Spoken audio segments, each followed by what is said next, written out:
Hello, everyone. Welcome to the forum at Harvard School of Public Health. I'm Abigail Trafford. I'm a journalist, and I'm your moderator. Today, we're going to talk about what is called toxic stress response. It's the impact of severe hardship on brain development and also the development of diseases later on in life. We're also going to explore ways to identify toxic stress and ways to build up resilience to it. We have a great panel. First of all, we have Jack Schoenkopf. He is Director, Center on the Developing Child at Harvard University, and he'll discuss the new scientific evidence for toxic stress and the implications for children and their parents. We have Bob Block.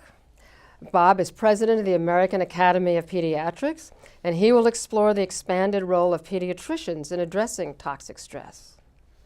And Roberto Rodriguez, you come to us from the White House on screen. You are the Special Assistant to the President for Education Policy. And you will talk about how do you translate this new science into public policies. Now, each expert is going to talk for about 4 minutes. Then I get to ask terrible questions of them. And then we open it up to questions for you in the audience and online. So let's start with you, Jack.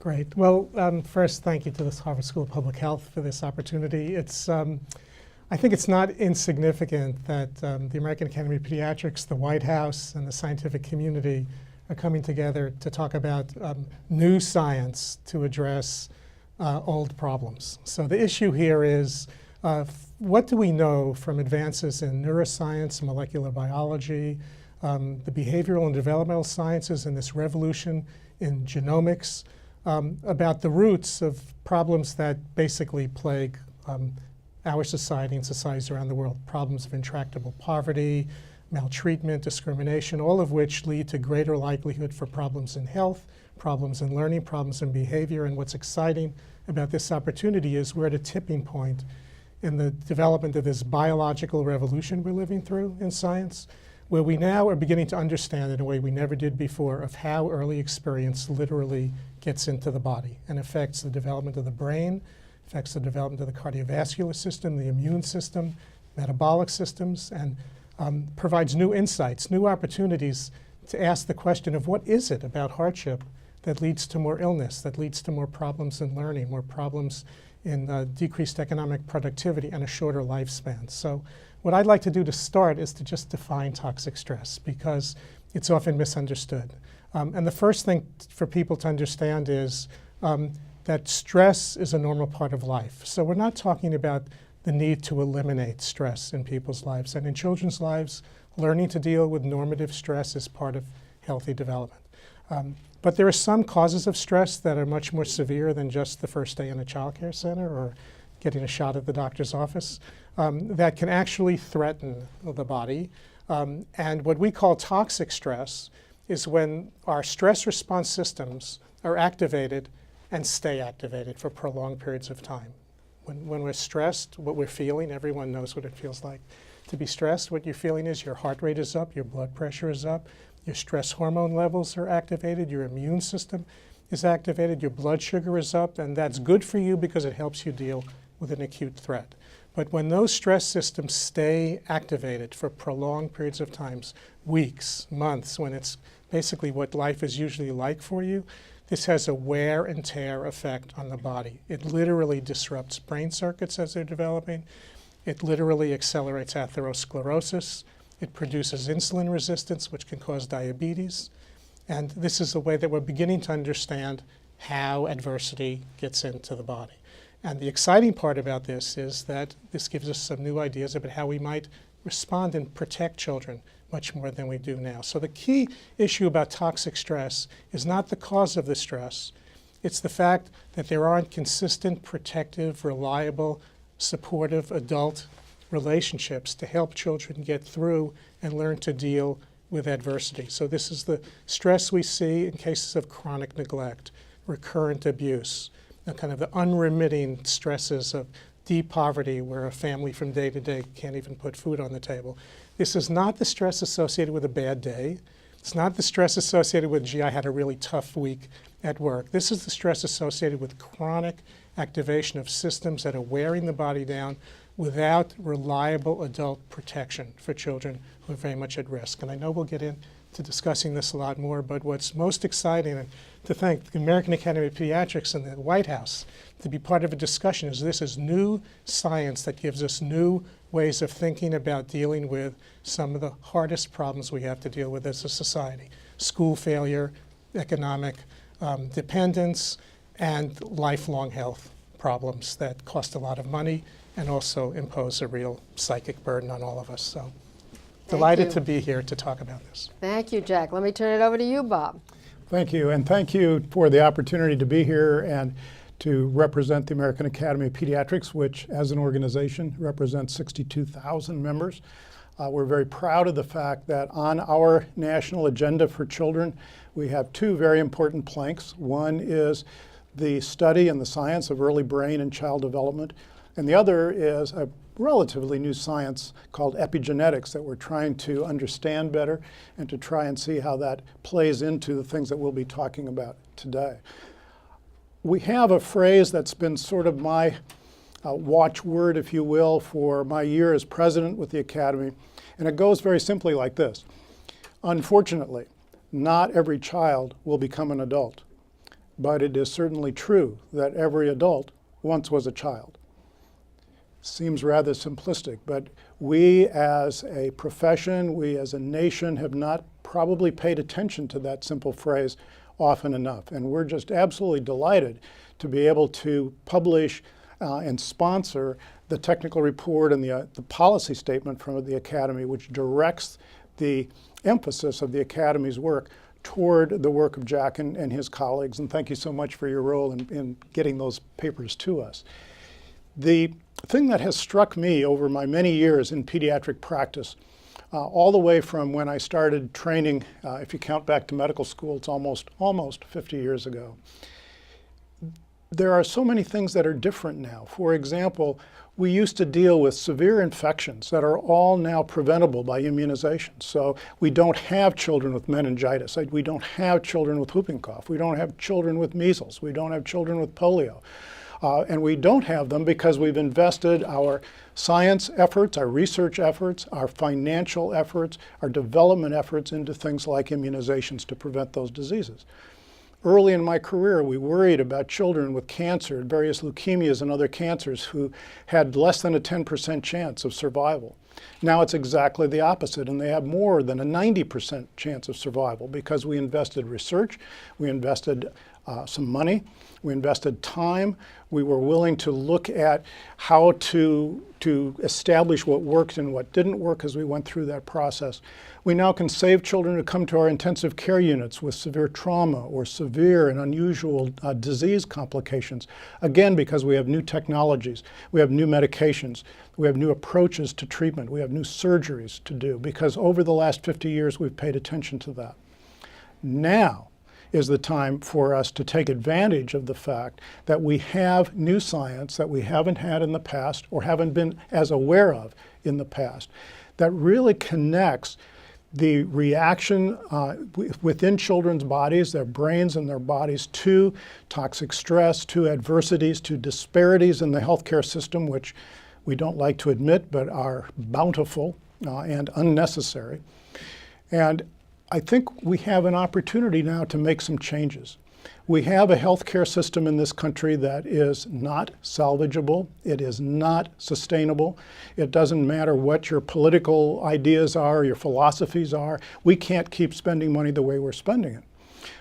We have more of our gross national product is going to healthcare than any other developed country in the world, and yet we have some of the worst results. And I think that one of the reasons we have that is now being demonstrated by looking at the science of the effects on children, of the environment that they're in.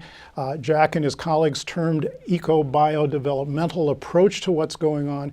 If we can do that, we can shift where we spend our money and we can do prevention. And rather than spending all of our money on things that could have been prevented, we're very good at fixing those things, but rather than spending the money there, why not spend it at the early part of life? And that's what pediatrics is all about, and we're delighted to be part of this forum and part of the solution that's going to develop, we hope, over the next several years. Great, Roberto. But I think now is a great segue to you, Roberto. We want the solutions. Tell us how new research translates into public policy.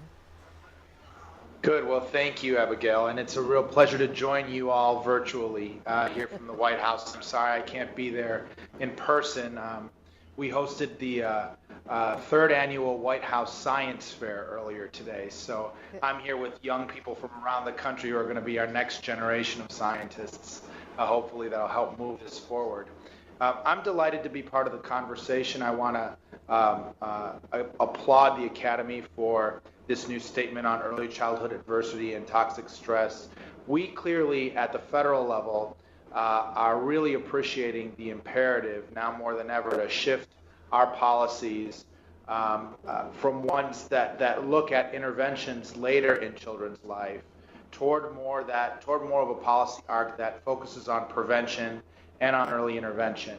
Approaching this from an education perspective, we know that these early years of a child's life matter greatly.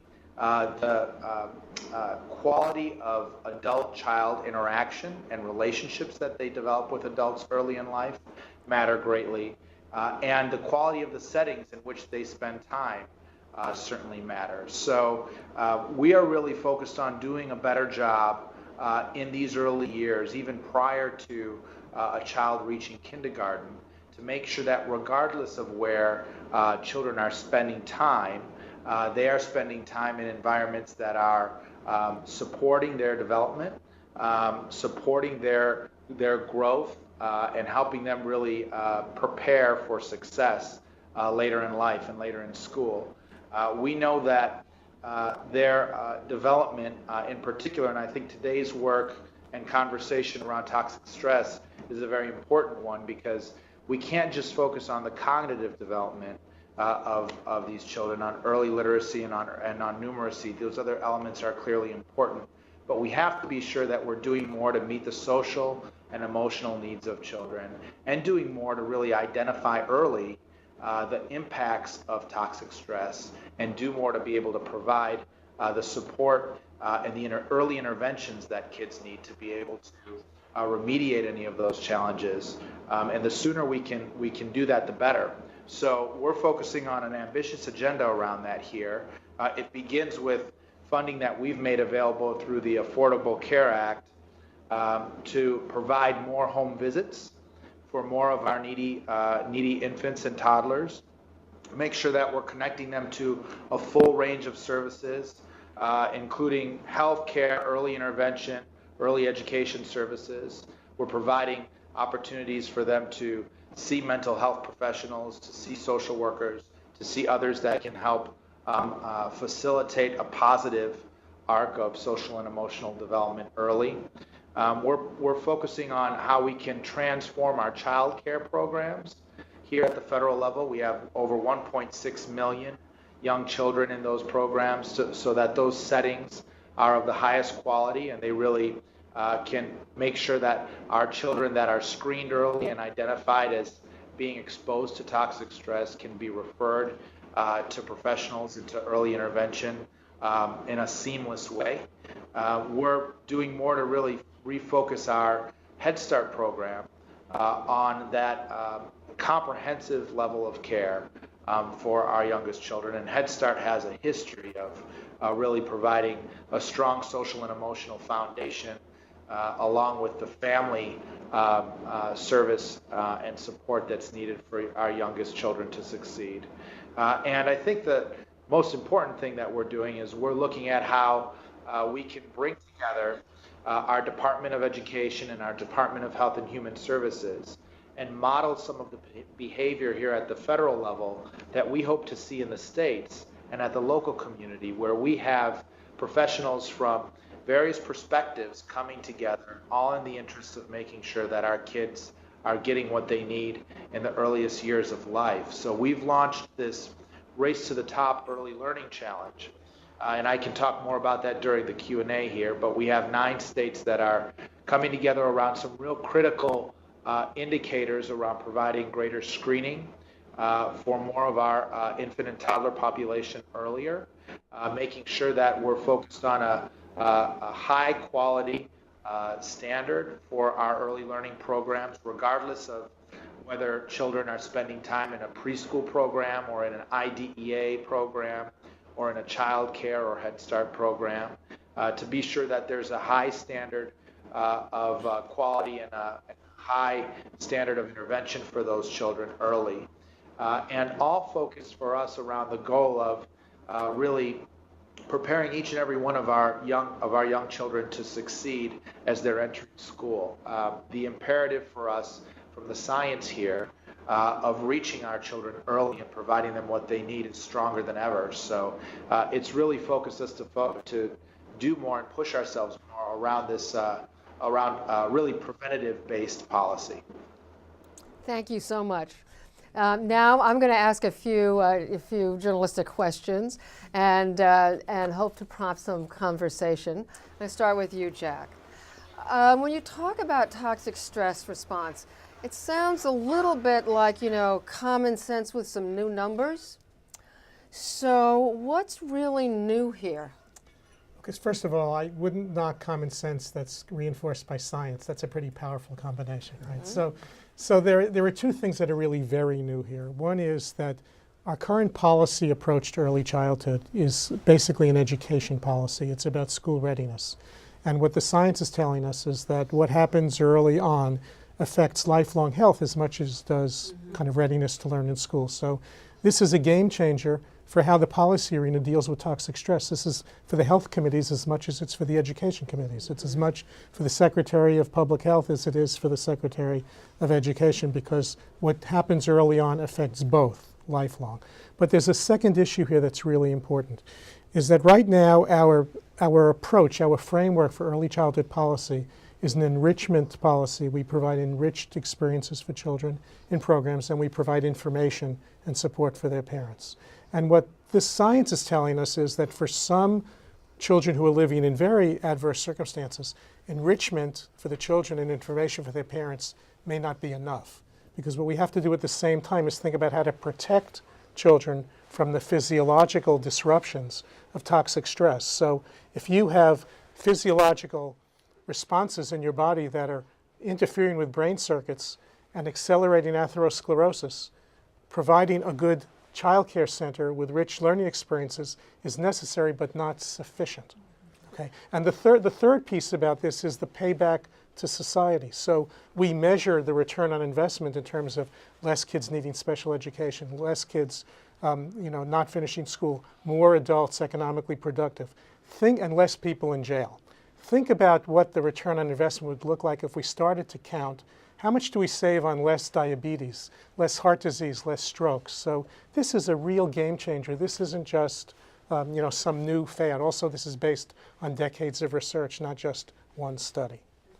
But now, what about the danger of labeling? I mean, I'm thinking of a person a mother comes in, let's say she's a single mom and she's got several children, and she brings her child to the pediatrician because perhaps she has asthma or something like that, and then is told, well, now you've got toxic stress and you're going to be, it's not only the asthma problem and the math problems in school, but you may be giving your child diabetes or heart disease later on in life. Right.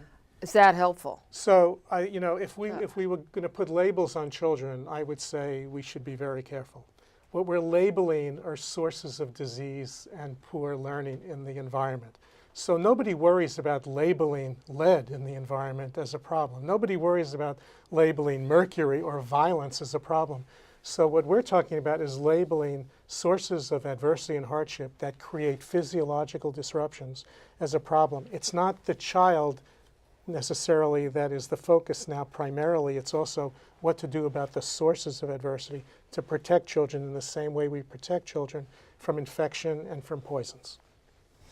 Okay, well now, Bob, you're saying that pediatricians are going to have to be on the leading edge of this kind of new approach, sort of multidisciplinary approach to children.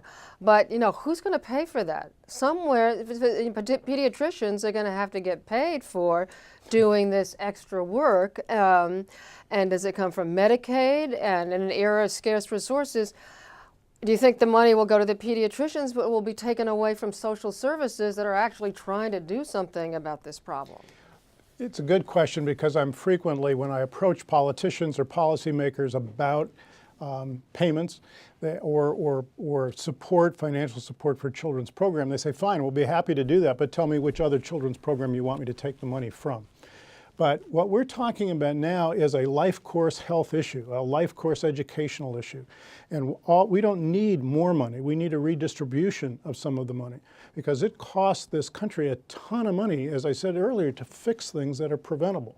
So pediatricians for years have been advocates for children, but now we are also scientists for children. There is a reason for our advocacy that's been evolving over the last couple of decades, where we now have the science that Jack's been talking about to support the fact that we're advocating for programs for children.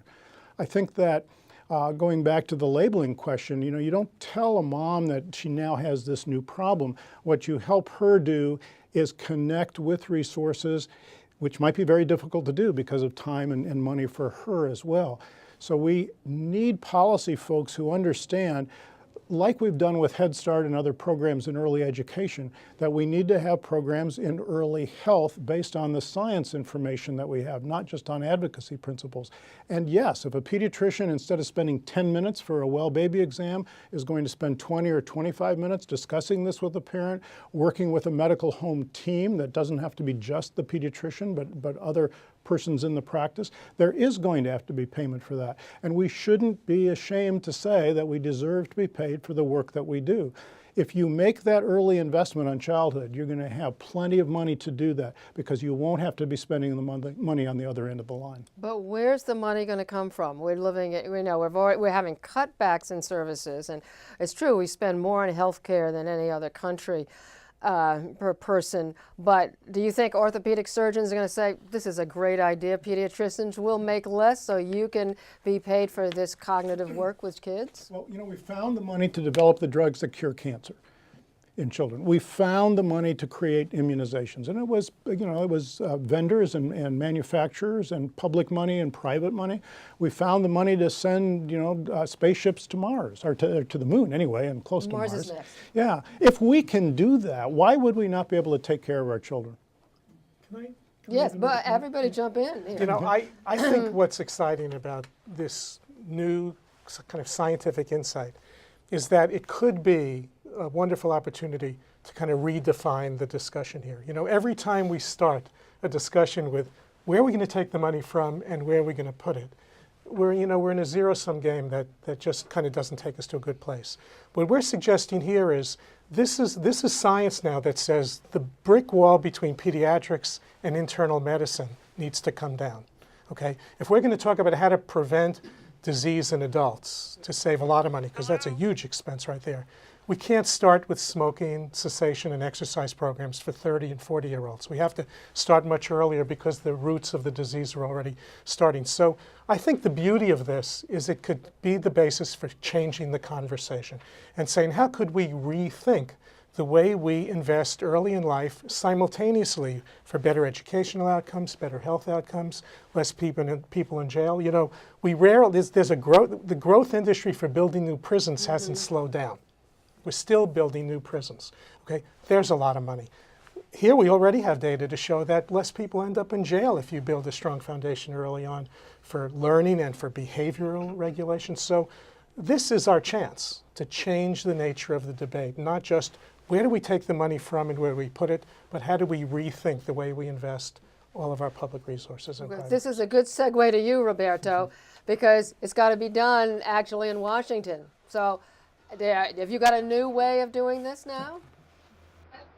Well, I think here the important thing we have to take from today's conversation is we have to follow the science here. And the science is telling us that psychosocial development of children is a critical feature of their well-being, of their development, of their later success in life and in school. So regardless of the setting that they're spending time in, and regardless of the funding stream that follows them, whether it's IDEA, whether it's the Child Care Development Block Grant, whether it's a state-funded pre-K funding stream or other CHIP or other funding streams, we have to be sure that this element is integrated and fully attended to regardless of where that child's spending time. So I think to Jack's point, we need to do a better job of making use of our current dollars, our education dollars, our health dollars, our federal dollars, our state dollars, so that they support this.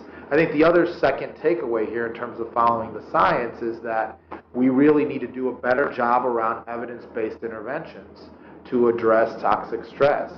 And again, we can do this in various settings.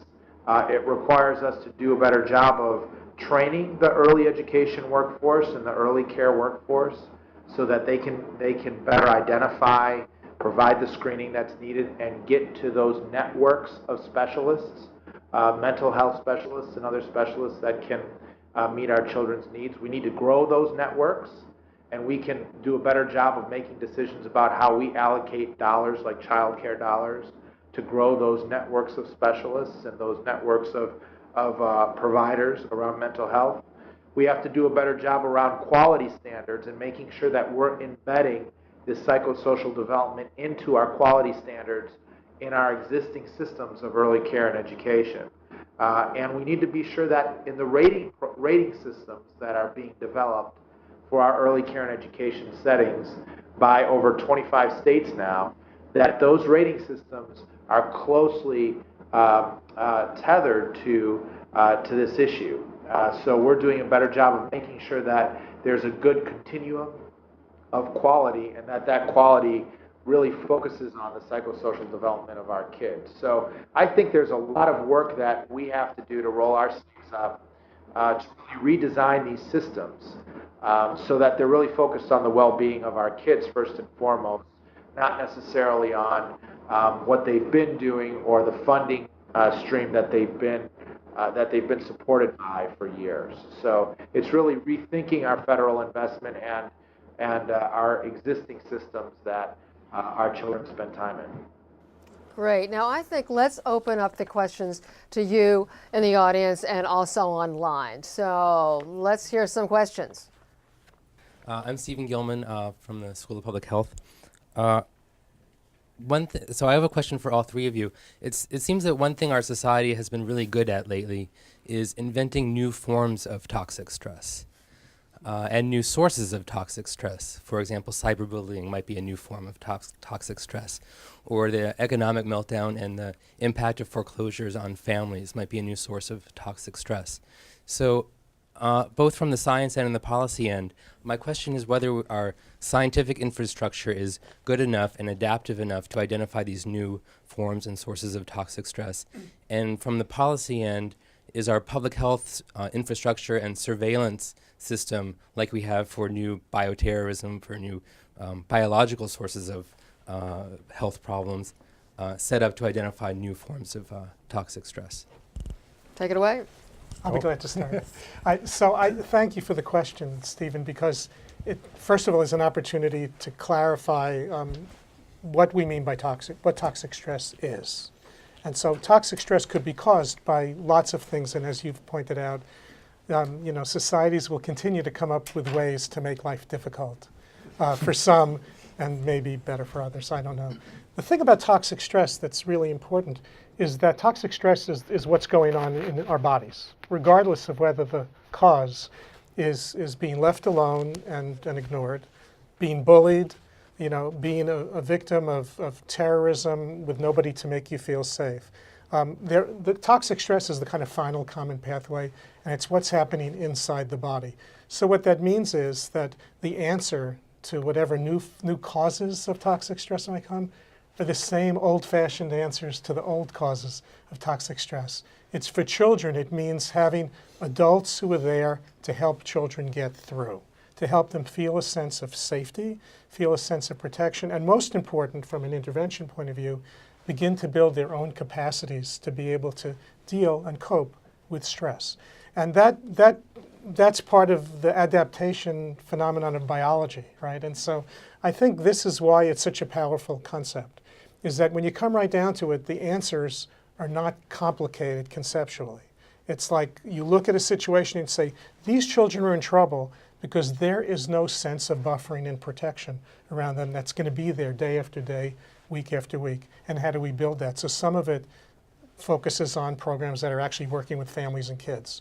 But some of it could really be much more from a public health perspective and from a community perspective is how are we building protective mechanisms in communities where cyberbullying and all kinds of other things are now new phenomenon. How's the community going to kind of helping families buffer kids against that? And in the end, everybody ends up benefiting because everybody ends up getting the result of a healthier, more competent next adult population. So it's the beauty of this is it's conceptually it's very simple.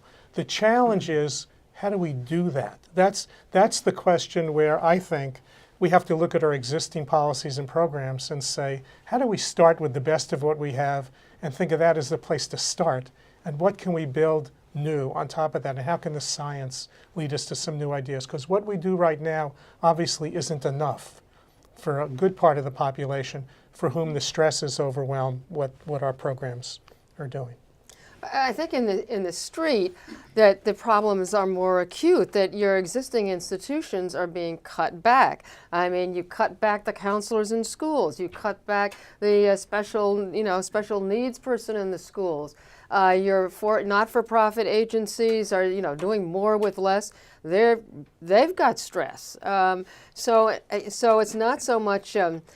What more can we do? How can we protect what we have and make it better? Or is what Berta, you're saying, how do you make it more efficient? Thank you for taking my question. Julia Kohler, infectious disease staff at Children's Hospital Boston.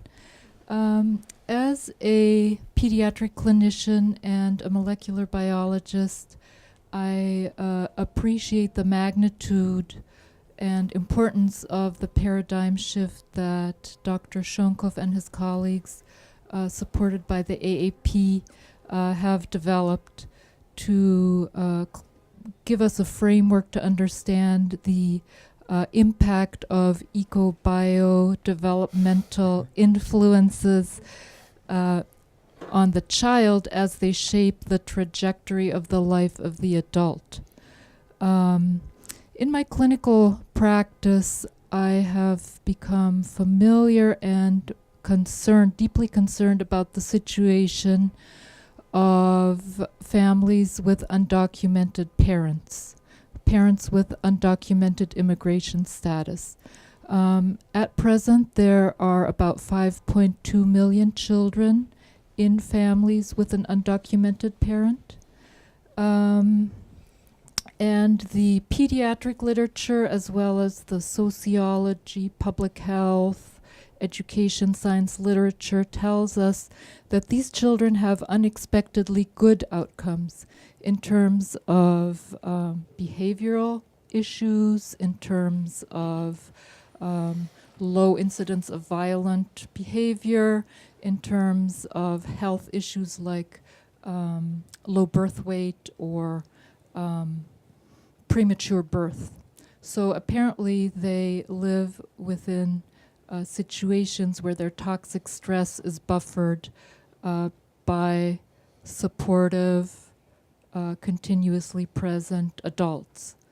Toxic stress perhaps generated by poverty, discrimination, difficult housing situations, etc. However, what I have come to understand and what has really greatly concerned me is the fear that these children are living in these days since the mid-2000s and greatly accelerated since 2008, where their parents are at greatly accelerated rates being arrested and deported for their immigration status alone. And actually, in the first 6 months of 2011, 46,000 children, U.S. citizen children, lost a parent in that way. We need your question. My question is, in this paradoxical situation where where the toxic stress actually consists in loss of the pre-existing stable, supportive parental and adult relationship, what is our responsibility as pediatricians? And this is a question to both panelists. And what is the responsibility of the politics who make these policies? Let's start with the politics of that. So Roberto, I'm going to throw that to you. Sure. I appreciate the question. I think we have an obligation to be sure that we put the welfare of our children and their development and well-being first and foremost as immigration enforcement actions are carried out. I think you've touched on a really important point, and this is something we're unfortunately seeing where in some of our schools as well as some of our early childhood programs, we're even beginning to see a chilling effect based on some local policies and some state policies even that seek to require demonstration of legal status and end up being a chilling effect for families to actually seek out the support that they need for their children to be able to be successful. So, excuse me, we're trying to do more to make sure that our families all know the rights that they have to access a free public education. All of our immigrant families. This is a right that's affirmed by the Plyler versus Doe ruling under the Supreme Court, and our administration has issued some new guidance on that to really provide a tool for school districts and families. I think in the context of enforcing existing immigration law, we need to really be sure that we're being thoughtful about bringing in all of the support systems for our kids in terms of their welfare and their well-being so that we can minimize the disruption and make sure that we have an all-hands-on-deck approach with our existing social service network at the federal level, with state and local authorities, and with community-based organizations. Faith-based organizations can provide an important role here too, to make sure that the well-being of our kids is not disrupted, because it's a real issue, I think, that you touch on that we've heard about from around the country. And our Department of Health and Human Services has been looking at this issue and what we can do to follow up and working in conjunction with ICE. Thank you. Thank you. Quite another question. Yes. But- I'm Robin Herman. I'm the director of the forum, and one of We're not our hearing you. right. But we have one of the features of the forum is that we can take questions from online viewers. I have two questions. One is a quick one to Dr. Block from someone in Los Angeles who tweeted in this question about whether toxic stress can begin in utero.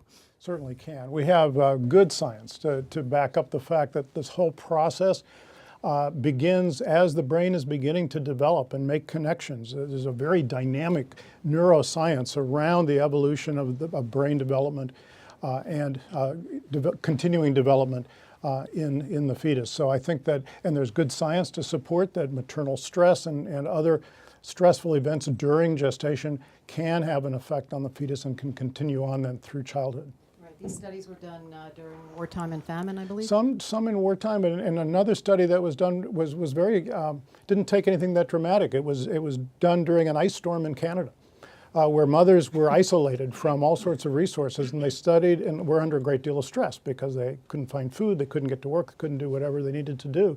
And then when they looked at about 4 or 5 years of age at their children compared to children who hadn't gestated during that time of isolation and stress, there were great difference in language abilities and cognitive abilities. Okay. So it can be almost anything. Very interesting. We've gotten a number of questions from people who are, out in the field, really working with children, not necessarily as pediatricians, but in daycare centers and other kinds of community centers. And we have one here from Lori Bozeman, who's the owner-operator at Little Sprouts Daycare in Brunswick, Maine.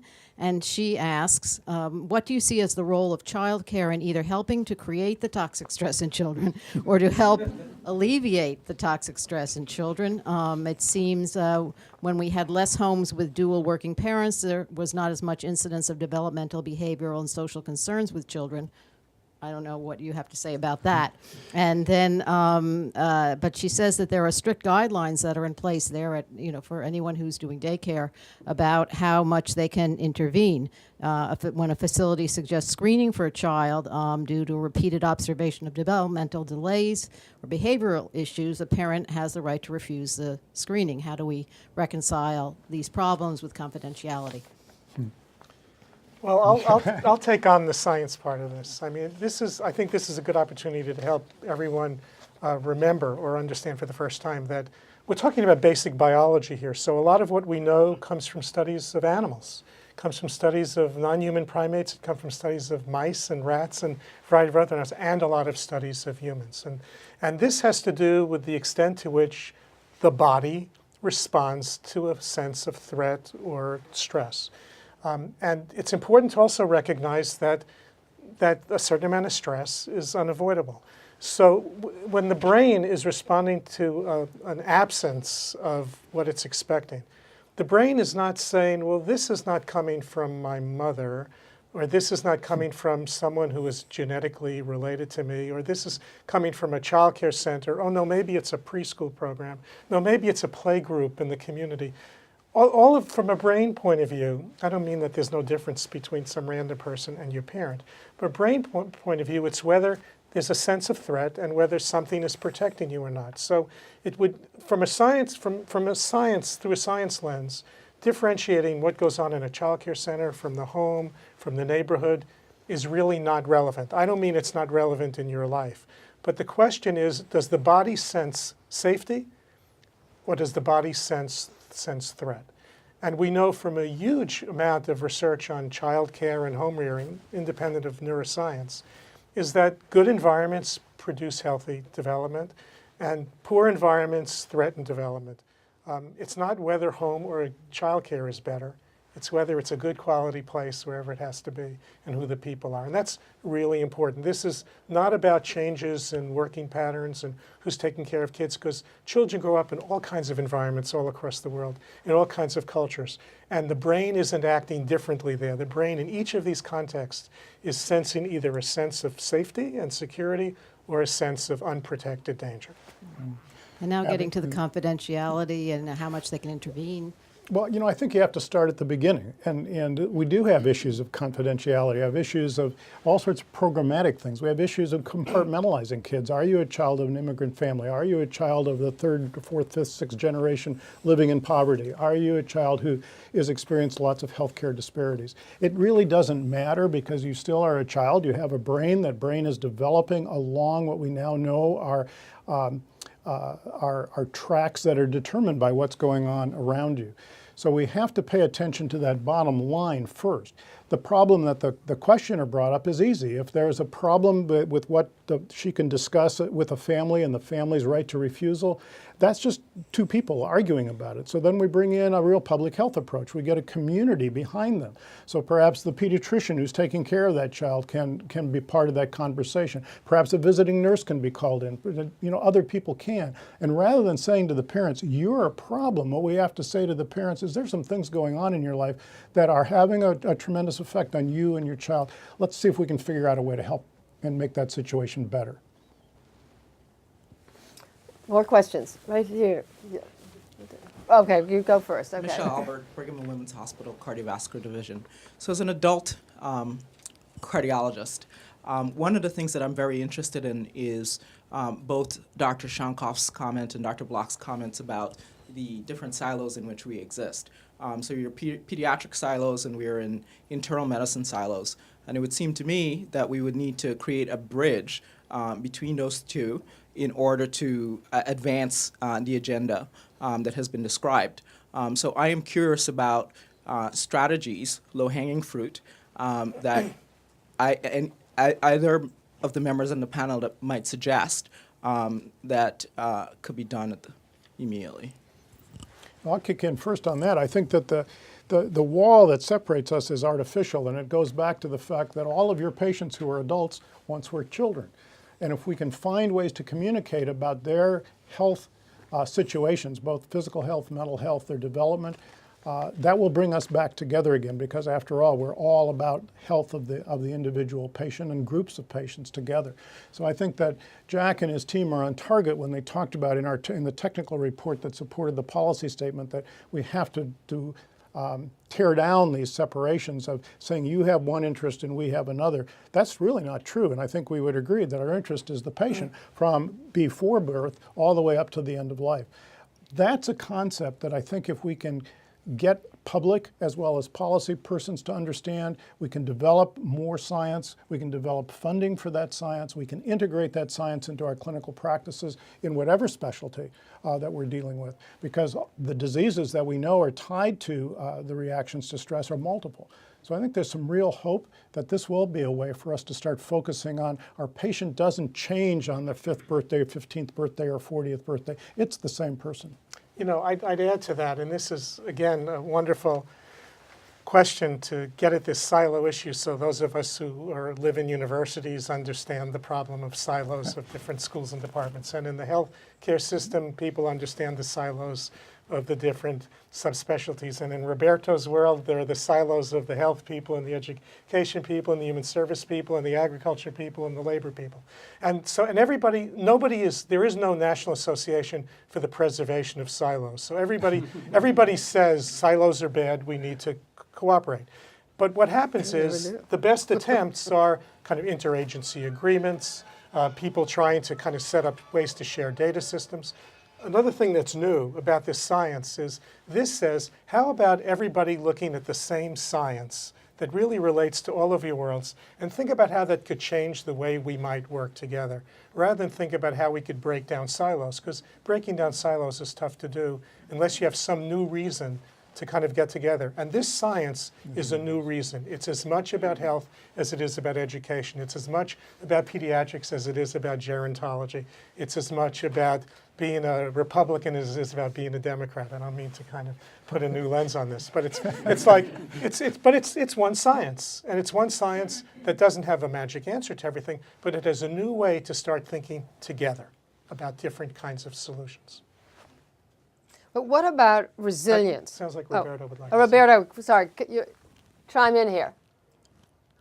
Just very briefly, I think Jack very eloquently painted the imperative here for us to better integrate our policies and our existing systems that are serving our kids, so that we're doing a better job of really pulling together around the science, around what works, and around quality standards and a continuum of quality and care for our kids. I think this is the vision that we have really tried to paint behind our Race to the Top Early Learning Challenge. We now have 9 states that have picked up that mantra. They're working to really review on a comprehensive level their state level policies and practices and programs to focus more on a view of the whole child and on their success. And here, I think the important lesson here is the psychosocial well-being of our kids and these elements of toxic stress in the lives of our most vulnerable children really has to be on the forefront there. It has to be on the forefront of what we do with our child care system and our child care subsidy system, just as it has to be on the forefront of our pre-K system, regardless of where our kids are spending time. It seems as though there's sort of a search here for leadership, for some element to sort of break down the silos and sort of put this together. Is that a job for the president? Roberto, to you. We have to model that behavior at the federal level, right? I think this is why we've said in our child development policy here, we're going to have our Department of Health and Human Services, the Administration for Children and Families, lashed up with our Department of Education, and we're going to try to do more to make sure that we're modeling that interagency collaboration. We've started to give some grants to states to start to do more of this interagency work, this coordination and planning with kids and their needs and their well-being at the center of that work. We need to model that at the federal level if we're going to expect that behavior at the state level and at the local level, because it does moving away from these silos does require folks to do things differently and cede some of their territory in some respects to a bigger vision. Yeah, and is this something that the president would make a priority, make a speech about, take a leadership role on this? Yeah, this is something that's very important to the well-being of our kids, but to our broader prosperity as a country. And this is why he's talked so much about early learning and early childhood development. He has spoken about that in a number of his speeches about education. We had all of our 9 Race to the Top early learning winners here at the White House just in December, and we had both Secretary Sebelius as well as Secretary Duncan welcome those practitioners and those state-level policymakers really to be leaders and develop the models that will help move us forward as a country, because there's no silver bullet solution here. I think it really requires us having a more systemic look at the well-being of our kids and putting that front and center. So our administration is going to remain committed to that goal. Another question. Right here in the middle. You were there. Thank you. Maria Gleamore from Harvard School of Public Health. And it's wonderful to see this topic. I work on childhood roots of cardiovascular disease and stroke. Unfortunately, basic science does not exactly translate into policy. So I'm wondering if you can speak a little bit about what, all three of you really, what you think the best evidence for specific things that work, that we're maybe not doing or we should do more of, and then where, given the purview of what's feasible within a policy framework, what are the really critical uncertainties? What do we need to know in order to design policies that achieve what we all want to achieve to care for children? Why don't you start? So that's a very important question. I'll just give you my opinion on that. I mean, for starters, I think the greatest power that this science has for the policy world is to try to change the nature of the policy discussion.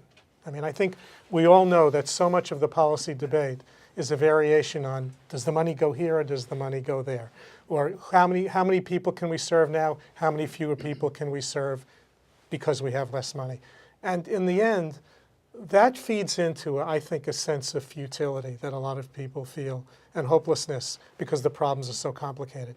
The excitement about this new science for policymakers, and we've experienced that in states that have really taken this seriously, is it creates a new policy discussion that's kind of filled with the excitement of not fighting the same old battles that end up in the same old places, but begin to think about things in a new way that really do cut across party lines, and that most important, raise issues of what might we do differently with what are always limited resources.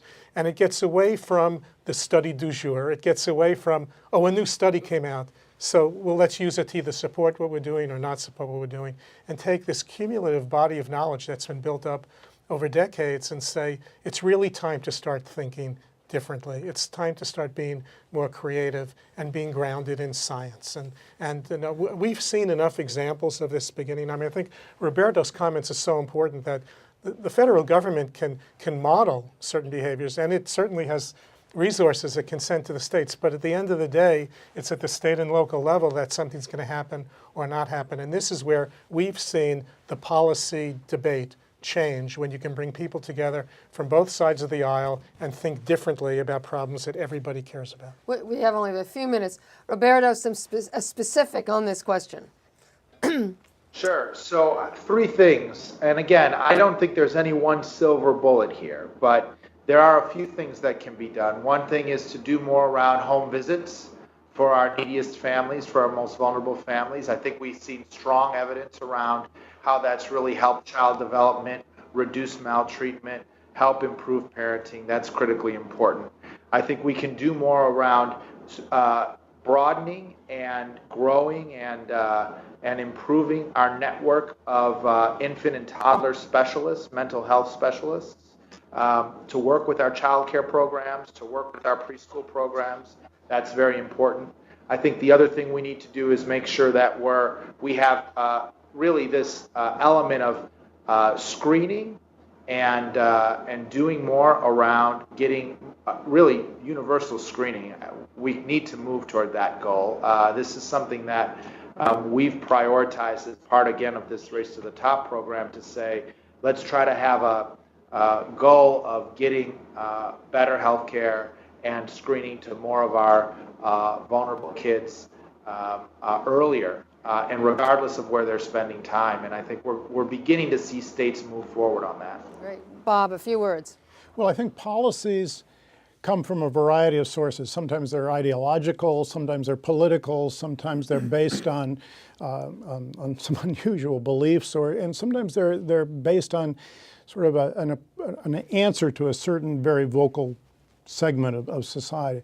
But when we're talking about children, and we're talking about our children who are going to evolve into our future adults, I think that we find new partners. Pediatricians are finding new partners with economists who can explain the economy of healthcare to us. We're finding partners with business leaders who are telling us they need educated, healthy, young adults to enter their workforce.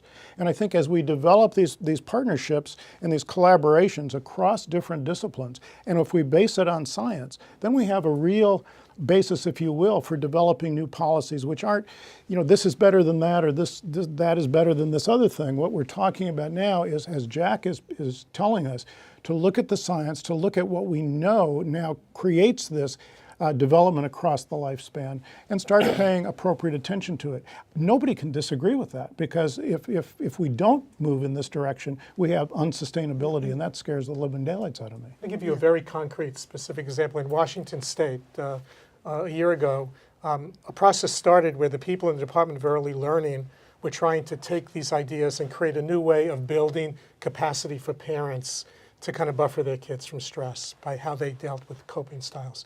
And because other people in the room, somebody said, well, it sounds like those kinds of skills that you're looking at as parenting skills are also the kind of skills that would make people more employable and be able to hold a job.